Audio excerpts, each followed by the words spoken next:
വിവാഹം എന്ന് പറയുന്നത് ഒരു യോഗമാണ്. അതിനുള്ള സമയാവട്ടെ. അപ്പൊ നമ്മൾ മുൻകൈ എടുത്താലും ഇല്ലെങ്കിലും അത് നടക്കും. അതൊക്കെ ശരിയാ. പക്ഷേ ഞാനൊരു അമ്മയല്ലേ ഹരിയേട്ടാ. അവന്റെ കാര്യത്തിൽ എനിക്ക് ടെൻഷൻ കാണാതിരിക്കൂ? ആരോ വന്നല്ലോ. ഞാൻ നോക്കിട്ട് വരാം.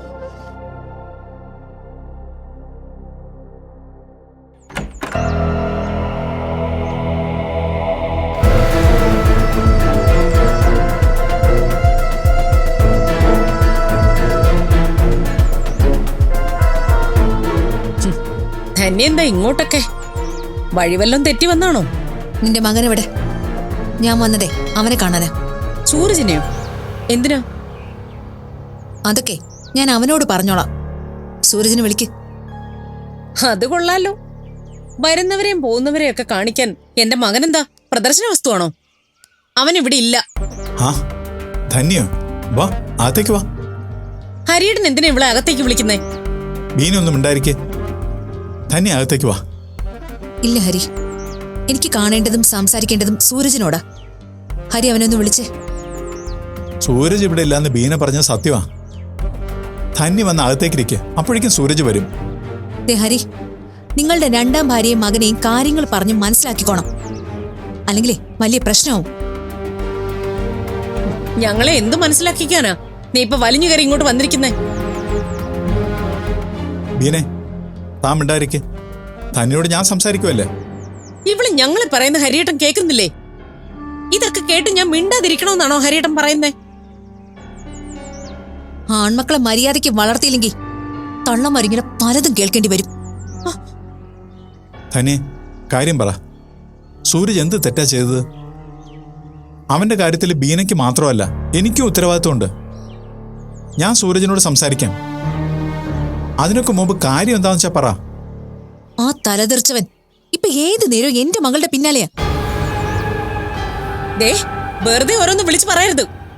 എന്റെ മകന് നിന്റെ മകളുടെ പുറകെ നടക്കേണ്ട കാര്യമൊന്നുമില്ല. ഇന്ന് നിനക്ക് നല്ല ഉറപ്പുണ്ടോ?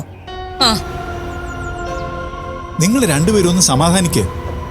അല്ലെങ്കിൽ തന്നെ സൂരജും വിദ്യയും ഒരുമിച്ച് കളിച്ചു വളർന്ന പിള്ളേരല്ലേ. അവരൊന്ന് കണ്ടു എന്നോ സംസാരിച്ചെന്നോ കരുതി എന്താ പ്രശ്നം? ഹരിക്കത് പ്രശ്നമാവില്ല. പക്ഷെ എനിക്ക് കുഴപ്പമുണ്ടെന്ന് കൂട്ടിക്കോ. സൂരജിനെ പോലെ അല്ല വിദ്യ. അവൾക്ക് നല്ലൊരു ഭാവി ഉള്ളതാ. അവന്റെ കൂടെ നടന്നതിന്റെ പേരില് എന്റെ മകളുടെ ഭാവി നശിപ്പിക്കാൻ ഞാൻ തയ്യാറല്ല.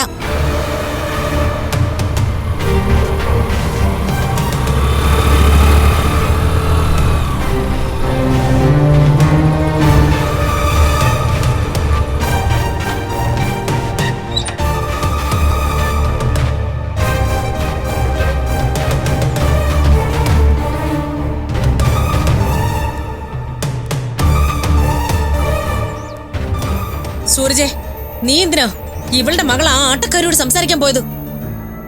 ഞാൻ വിദ്യയോട് സംസാരിച്ചതിന് എന്താ കുഴപ്പം? കുഴപ്പമുണ്ടടാ. നിന്നോട് സംസാരിക്കുന്നത് 4 പേര് കണ്ട അത് എന്റെ കുഞ്ഞിന്റെ ഭാവി തകർക്കും. അതുകൊണ്ട് നീ ഇനി എന്റെ മകളുടെ കൺവെട്ടത്ത് പോലും വന്നു പോരുത്. ആന്റി, നീ എന്തിനാടാ ഇവളുടെയൊക്കെ മുമ്പിൽ ഇങ്ങനെ താഴുന്നേ? അതിന്റെ ഒന്നും ഒരാവശ്യവും നമുക്കില്ല. ഇവള് വേണമെങ്കിലും മോളെ മുറിയിലിട്ട് പൂട്ടട്ടെ. പിന്നെ എത്രയെന്ന് കരുതിയ കേട്ടു നിൽക്കുന്നേ? 2 പ്രാവശ്യം വിദ്യയെ വീട്ടിൽ കൊണ്ട് വിടാൻ വന്നപ്പോഴേ ഞാൻ പറഞ്ഞതാ, ആവശ്യമില്ലാത്ത സംസാരവും കൂട്ടൊന്നും വേണ്ടാന്ന്.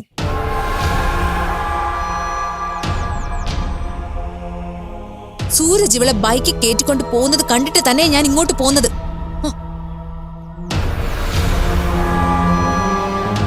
ഇനി ഞാൻ അറിയാതെ അവൾ ഇങ്ങോട്ട് കൂടി വന്നിട്ടുണ്ടെങ്കിൽ അവളുടെ കാല് ഞാൻ തല്ലിയൊടിക്കും. എങ്കിലേ നീ അത് തന്നെ ആദ്യം ചെയ്. നിന്റെ മോളോട് എന്റെ മോനെ കാണരുതെന്നും സംസാരിക്കരുതെന്നും പറ.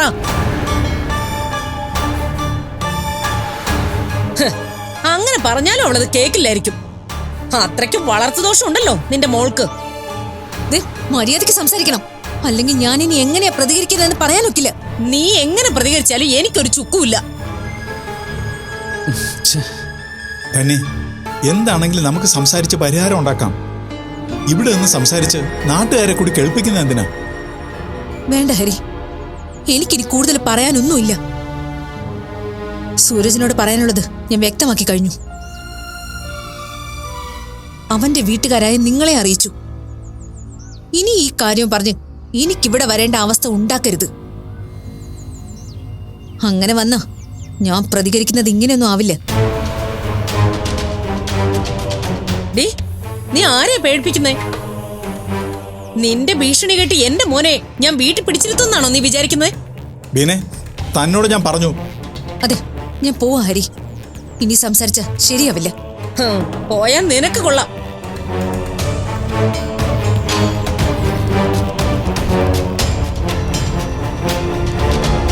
എന്തൊക്കെയാ സൂരജ് ചെയ്ത്? ഹരിയേട്ടൻ എന്തിനാ അവനോട് ചോദിക്കുന്നേ? കാര്യങ്ങളെല്ലാം അവള് പറഞ്ഞത് കേട്ടില്ലേ? ഇവരൊക്കെ ഒരുമിച്ച് കളിച്ചു വളർന്ന കുട്ടികളല്ലേ ഹരിയേട്ടാ. അപ്പൊ വഴിയിൽ വെച്ച് കണ്ടെന്നും സംസാരിച്ചെന്നും ലിഫ്റ്റ് കൊടുത്തെന്നൊക്കെ ഇരിക്കും. അതിനാ അവള് വന്ന് തുള്ളിയിട്ട് പോയത്. ഇന്നാൾ ഇതേ കാര്യത്തിന് ഞാൻ ഇവനെ താക്കീത് ചെയ്താ. ഇനി അവളോട് മിണ്ടണ്ടാന്നും പറഞ്ഞതാ. ഇതുപോലെ വട്ടുപിടിച്ച ഒരുത്തിയുടെ മകളാ അവള്. അവളോട് മിണ്ടിയാ ഇതൊക്കെ ആയിരിക്കും അവസ്ഥ. അതിപ്പോഴെങ്കിലും നിനക്ക് ബോധ്യമായല്ലോ. ഇതൊക്കെ കൊണ്ടാ ഹരിയേട്ടനും ആ വീട്ടിലേക്ക് പോവരുതെന്ന് ഞാൻ പറയാറുള്ളത്. പക്ഷേ ഞാൻ എന്തെങ്കിലും പറഞ്ഞ കുറ്റക്കാരി ഞാനായി പോവുമല്ലോ. നീ ഇതൊന്നും കണ്ട് വിഷമിക്കണ്ട. ധന്യക്ക് വട്ടാണെന്ന് ഇവിടെ എല്ലാവർക്കും അറിയാം. നീ അകത്തേക്ക് പോവാൻ നോക്ക്. ആ പിന്നെ, ഇനി ആ പെണ്ണ് നിന്നോട് സംസാരിക്കാനും അടുക്കാനും വന്ന നല്ല ചീത്ത പറഞ്ഞ് ഓടിച്ചു വിട്ടോണം. നല്ലത് രണ്ടെണ്ണം കേട്ടാലേ അവളൊക്കെ പഠിക്കൂ. നീ ചെല്ല്.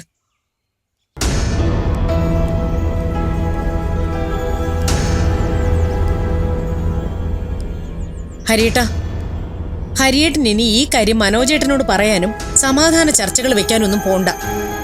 അതുകൊണ്ടൊന്നും ഒരു പ്രയോജനം ഉണ്ടാവില്ല. അതുകൊണ്ട് പറഞ്ഞതാ.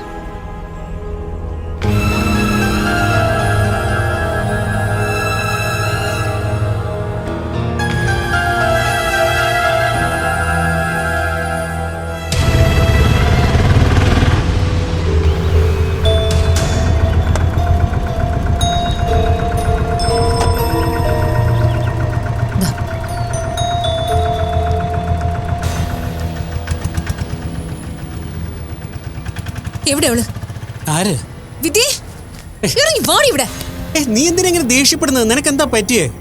എല്ലാത്തിനും കാരണം നിങ്ങള് എന്നെ കുറ്റപ്പെടുത്താൻ വേണ്ടി ആവശ്യത്തിൽ കൂടുതൽ മകളെ സപ്പോർട്ട് ചെയ്തതിന്റെ ഈ അനുഭവിക്കുന്നതെല്ലാം.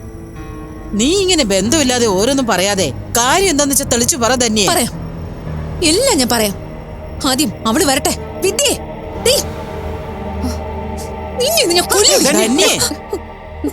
കുറെ നേരമായിട്ട് ഞാനിത് സഹിക്കുക.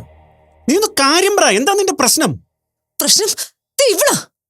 ഇവൾക്ക് പ്രേമം.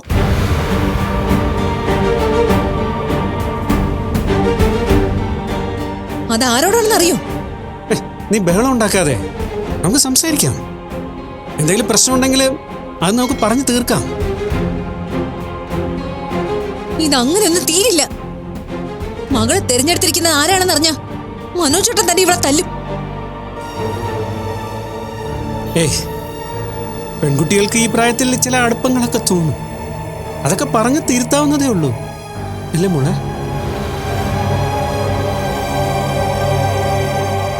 കണ്ടോ, അവിടെ തലകുനിച്ച് നിൽക്കുന്നത് കണ്ടോ? എന്റെ മനോജേട്ട, ഇവൾക്ക് പ്രേമം ആ ബീനയുടെ മകൻ സൂരജിനോടാ.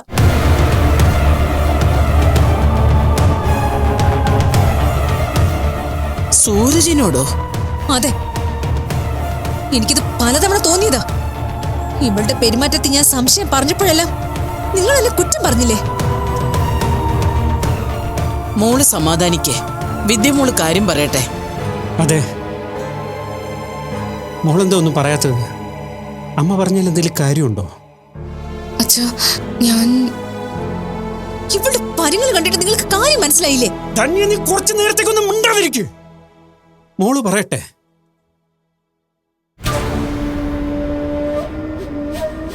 മോളെ, അച്ഛനും മോളെ വിശ്വാസമുണ്ട്.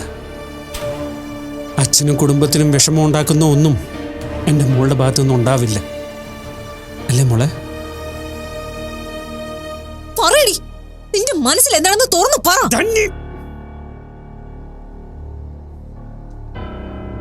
മോള് പറ. അമ്മ പറഞ്ഞത് ശരിയാ അച്ഛാ. ഞാനും സൂരജും ഇഷ്ടത്തില. ഈശ്വരാ, കേട്ടോ അവള് പറഞ്ഞത്? ഇപ്പൊ തൃപ്തിയായില്ലേ? അച്ഛൻ എന്നോട് ക്ഷമിക്കണം. ഞാൻ സൂരജിനെ സ്നേഹിച്ചു പോയി.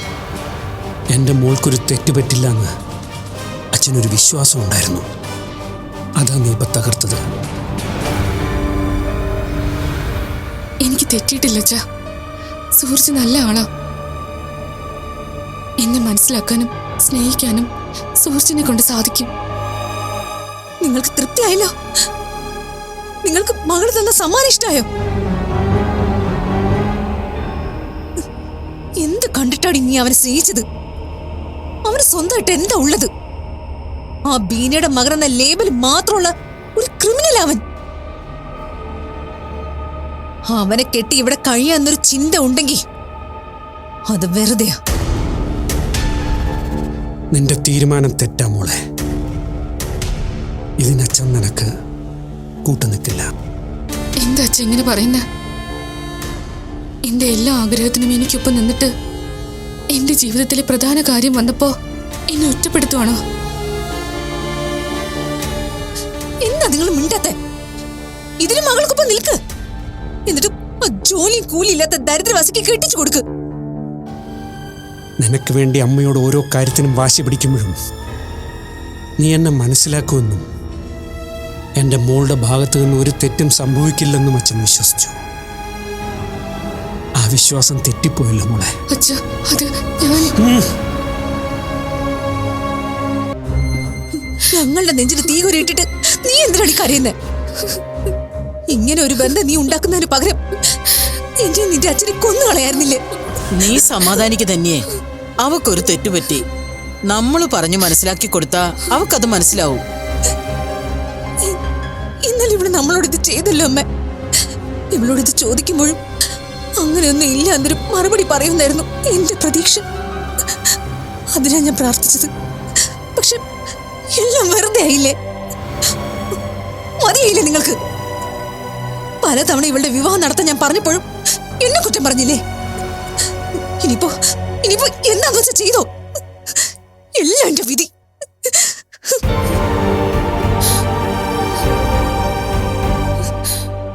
എന്നെ ചതിക്കുകയായിരുന്നല്ലേ നീ? അച്ഛാ,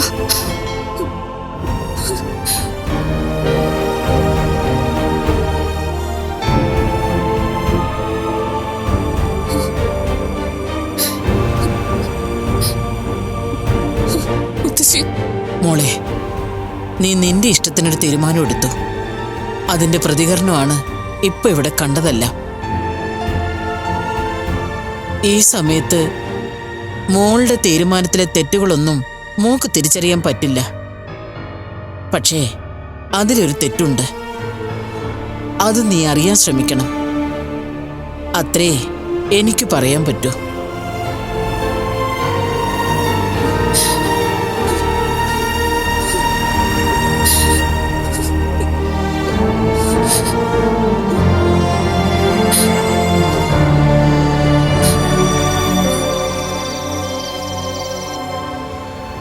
അതെ മുത്തശ്ശി, അവരെന്നോട് പറഞ്ഞിരുന്നു.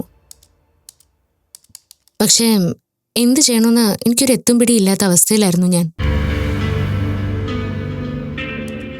ഇത് ശരിയാവില്ല, അമ്മായും ബീനാമയും തമ്മിൽ പ്രശ്നങ്ങൾ ഉണ്ടാവുന്ന ഞാൻ അവരോട് പറഞ്ഞതാ.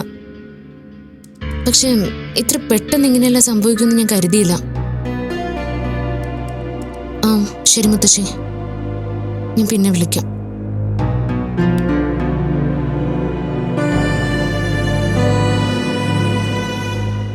എന്താടോ, എന്തു പറ്റി? അതെ, നമ്മുടെ സൂരജും വിദ്യയും തമ്മിൽ അടുപ്പാണെന്ന് അമ്മാവനും അമ്മായിയും അറിഞ്ഞു. അവിടെ കുറച്ച് ഇഷ്യൂസാ. അപ്പോ അവര് തമ്മിൽ അടുപ്പായിരുന്നെന്ന് ബാക്കിയുള്ളവർക്ക് അറിയാമായിരുന്നോ? ഇല്ല, പക്ഷേ വിദ്യ സൂരജും എന്നെ വന്ന് കണ്ട് കാര്യങ്ങളൊക്കെ പറഞ്ഞിരുന്നു. എന്നിട്ട് താനത് എന്നോട് പറഞ്ഞില്ലല്ലോ. ഞാനത് പറയാൻ വന്നതാ. പക്ഷേ അപ്പോ ആദർശേട്ടൻ പ്രൊജക്ടിന്റെ പ്രശ്നത്തിലെ ടെൻഷനിലായിരുന്നു. അതിനുശേഷം അത് പറയാനൊരു അവസരം കിട്ടിയില്ല. എന്നാലും രണ്ടുപേരും കൊള്ളാം. ആരും ഒന്നും അറിയാതെ ഇത്രയും നാൾ ഒളിച്ചു വെച്ചല്ലോ. അവര് തമ്മിൽ തുറന്നു പറഞ്ഞിട്ട് അധിക കാലമൊന്നും ആയില്ലെന്നാ പറഞ്ഞത്.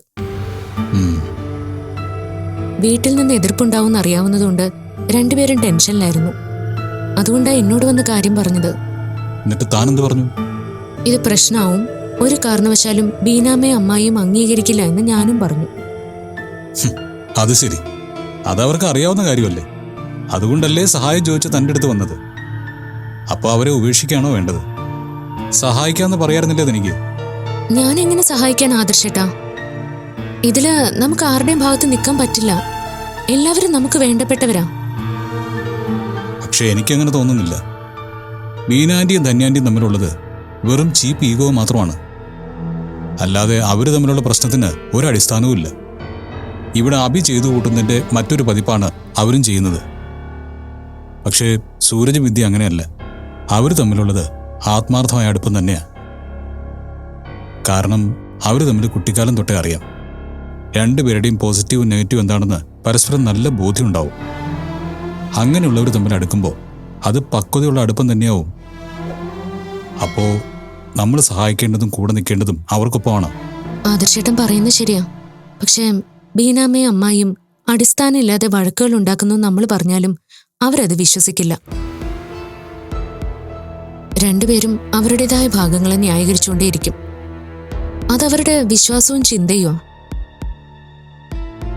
എല്ലാ മനുഷ്യർക്കും ഏറ്റവും ശരിയെന്ന് തോന്നുന്നത് സ്വന്തം ചിന്തകളും വിശ്വാസവും തന്നെയായിരിക്കും. അതുകൊണ്ടാണല്ലോ ആർഗ്യുമെന്റ്സ് ഉണ്ടാവുന്നതും. അതെ, പക്ഷേ ഭൂരിപക്ഷത്തിന്റെ ശരിയുണ്ടല്ലോ. ഒരു സാമാന്യ ലോജിക്ക് വെച്ച് ചിന്തിക്കുമ്പോൾ കിട്ടുന്ന ശരി, അതിനൊപ്പം നിൽക്കണം മീര. അല്ലാതെ എല്ലാവർക്കും വേണ്ടി നമ്മളെല്ലാം ത്യജിച്ച് ജീവിക്കുന്നത് അത്ര ശരിയായ രീതിയൊന്നുമല്ല. തന്റെ മനസ്സിൽ ശരിയെന്ന് തോന്നുന്ന ഒരു കാര്യം തന്റെ ബീനാമ്മയോടും അമ്മായിയോടും പറയാൻ മടി കാണിക്കുന്നത് എന്തിനാണ്? ഇവിടെ അബിയുടെ ചിന്തകളോടും പ്രവൃത്തികളോടും തനിക്ക് വിയോജിപ്പുണ്ടെങ്കിൽ അത് തുറന്നു പറയാതിരിക്കുന്ന എന്തിനാ? ഞാനത് പറയുന്നതുകൊണ്ട് വഴക്കുകൾ ഉണ്ടാവുന്നല്ലാതെ എന്തെങ്കിലും പ്രയോജനം ഉണ്ടാവുമെന്ന് ആദർശന് തോന്നുന്നുണ്ടോ? അവരുടെ വിശ്വാസങ്ങളെ തിരുത്താൻ വേണ്ടി ഞാൻ തർക്കിച്ചിട്ട് കാര്യമുണ്ടോ? ഉണ്ട്. നമ്മൾ എതിർക്കാതിരിക്കുന്നിടത്തോളം കാലം അവരെല്ലാം അവരുടെ ശരികളിൽ തന്നെ മുറുകെ പിടിച്ചുകൊണ്ടിരിക്കും. ആരും തിരുത്താനോ തിരുത്തലുകളെക്കുറിച്ച് ചിന്തിക്കാനോ പോലും തയ്യാറാവില്ല. ആരെങ്കിലും എതിർത്താലല്ലേ അവർക്ക് സ്വയം തിരുത്താനുള്ള ഒരു തോന്നലെങ്കിലും ഉണ്ടാവും. രണ്ടുപേര് തമ്മിൽ തർക്കിച്ച അതിലൊരാളും ജയിക്കില്ല ആദർശേട്ടാ. ഒരാള് വാദിച്ച തെളിവുകൾ നിരത്തി മറ്റൊരാളെ കീഴ്പ്പെടുത്തിയാലും തോറ്റ ആളുടെ മനസ്സിൽ അംഗീകാരം നേടാൻ കഴിയാത്തിടത്തോളം ആ തർക്കം അങ്ങനെ തന്നെ നിലനിൽക്കും. ഒരാൾ മറ്റൊരാളെ മനസ്സിൽ അംഗീകരിക്കുന്നത് സ്നേഹത്തിന്റെ ഭാഷയിലാ, അല്ലെങ്കിൽ ആശയങ്ങളോട് ബഹുമാനം ഉണ്ടാവുമ്പോഴാ. അല്ലാത്ത തർക്കങ്ങളെല്ലാം വെറുതെ വാചക കസർത്തുകൾ മാത്രമായിരിക്കും. ഞാനിപ്പോ പറഞ്ഞതിനെക്കുറിച്ച് ആദർശൻ ആലോചിക്കാൻ തയ്യാറായത് എന്നോടുള്ള സ്നേഹം കൊണ്ട്. അതേസമയം നമ്മൾ വഴക്കിടുകയായിരുന്നെങ്കിൽ ഞാൻ പറഞ്ഞ വാക്കുകൾക്കിടയിൽ എന്നെ സംസാരിച്ച് തോൽപ്പിക്കാനുള്ള കാര്യങ്ങൾ ഉണ്ടാവുമോ എന്നായിരിക്കും മനസ്സിൽ ആദ്യം കരുതുക. അതുകൊണ്ടാ ഞാൻ അഭിചേച്ചിയോടൊന്നും തിരിച്ചു പറയാത്തതും ബീനാമ്മയുടെയും അമ്മായിയുടെയും കാര്യത്തിൽ ഇടപെടാത്തതും. എന്നെങ്കിലും അവർ സ്വയം മനസ്സിലാക്കുമ്പോഴേ അതിനൊക്കെ മാറ്റം വരും. അങ്ങനെ ചിന്തിച്ച് സൂരജിനും വിദ്യയ്ക്കും അവരുടെ നല്ല ജീവിതം കളയാൻ പറ്റില്ലല്ലോ. അമ്മമാർ നന്നാവുന്ന കരുതി കാത്തിരുന്ന ജീവിതം കളയുന്നതിൽ എന്തർത്ഥമുള്ളത്? അറിയില്ല. ഈ പ്രശ്നത്തിന് എങ്ങനെ ഒരു പരിഹാരം ഉണ്ടാവാന്ന് ശരിക്കും എനിക്കറിയില്ല ആദർശേട്ടാ. അവരുടെ പ്രണയം ശക്തമാണെങ്കിൽ ഒരു ശക്തിക്കും അവരെ പിരിക്കാൻ കഴിയില്ല. അവരൊന്നിക്കുക തന്നെ ചെയ്യും. ആ കാര്യത്തില് എനിക്ക് ഒരു സംശയമില്ല.